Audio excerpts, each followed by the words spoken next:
In my last video, I found out that I can't really rely on my formerly trusty multimeter for checking voltages in my battery management system in my homemade electric car. So today what I'm going to do is to recalibrate my BMS voltages against my new, more accurate voltage meter. We'll start out looking at the total voltage of the battery pack as reported by the battery management system and the voltmeter. So I've now got the voltmeter hooked up into the battery, and it's looking at the entire battery, all 43 cells, all sitting in series. It's saying 171.26 volts. It's got a minus on there because I put the leads around the other way, but that's fine. And the battery management system is saying 169.7.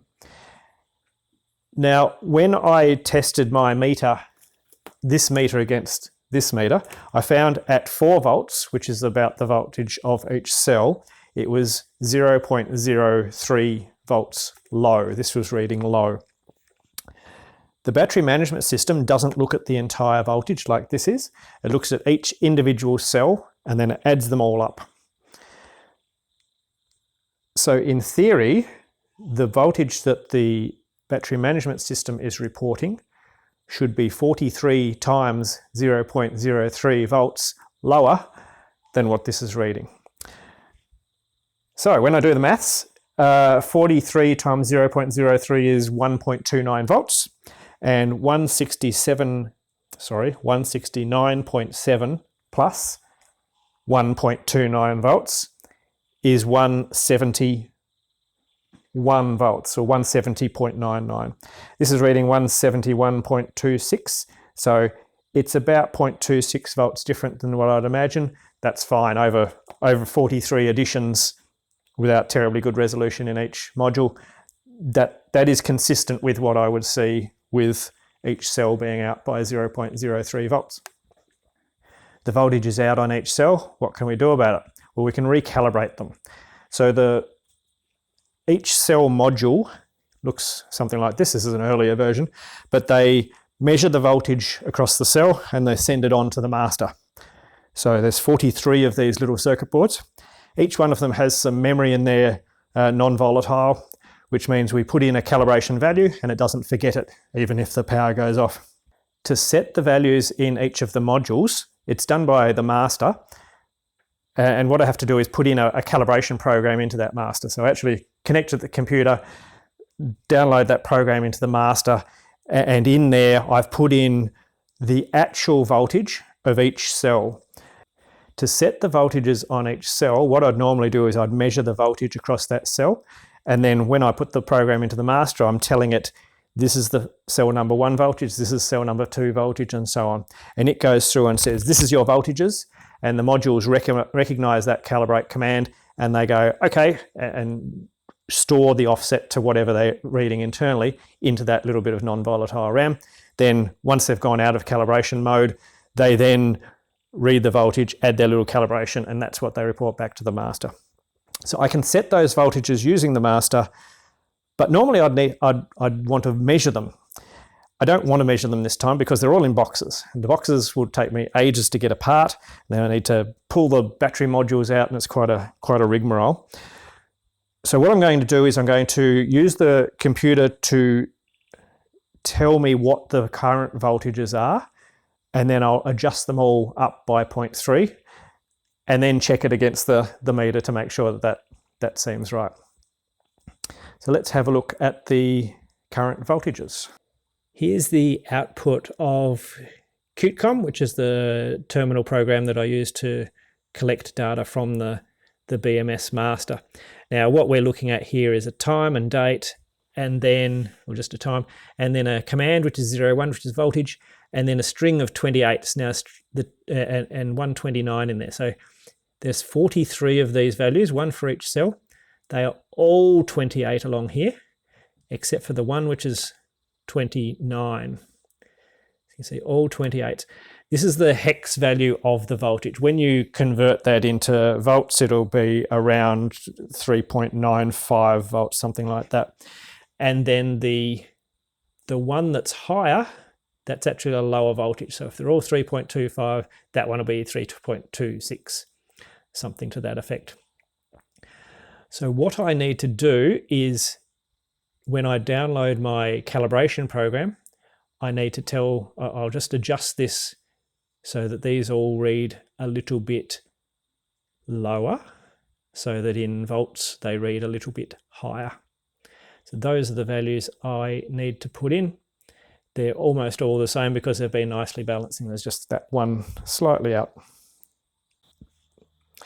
So what we want to do is to change all of these values that are 28.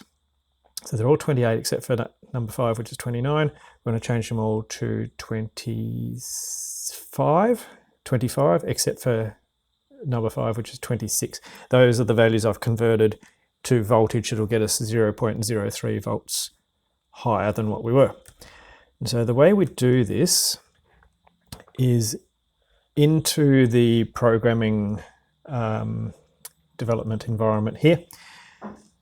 And I've got the BMS master program here. I'll take out this calibrate commenting there. And so now we're in calibrate mode. Down here, what I've done is I've put in all of the values I want the new cells to read. So they're all 25 except for the 1, 2, 3, 4, 5th last one. They're in reverse order to what they are in the Qt com. So when I press this, it will make and program the device. We're plugged into the master here. We're programming this master. You can see it does all sorts of wonky stuff. And then we're into calibrate mode. So we've got that cow there to remind us that we're in calibrate mode. So that has done its calibration now. It's sent all those values to all the modules. It probably took a split second to do it. And so now we go back. I'm just going to unplug the communications to make sure it doesn't do anything weird when I program the device again. So we're just going to program the device again. And what I'm going to do is take out the calibrate define, so comment that back in again and go again. So we're in cal mode now. We're now programming.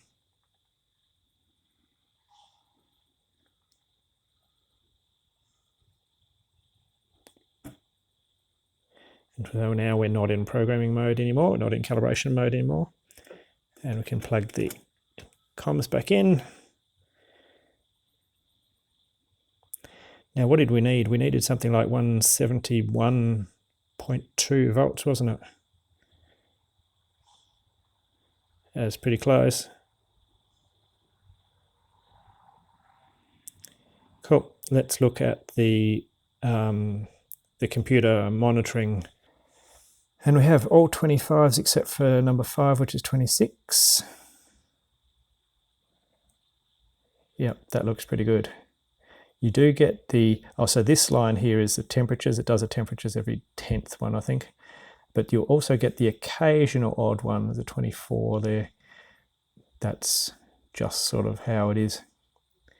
But pretty well, mostly it's 25 except for that 26, so it's all worked. We've calibrated every cell module, all 43 of them. It's complete.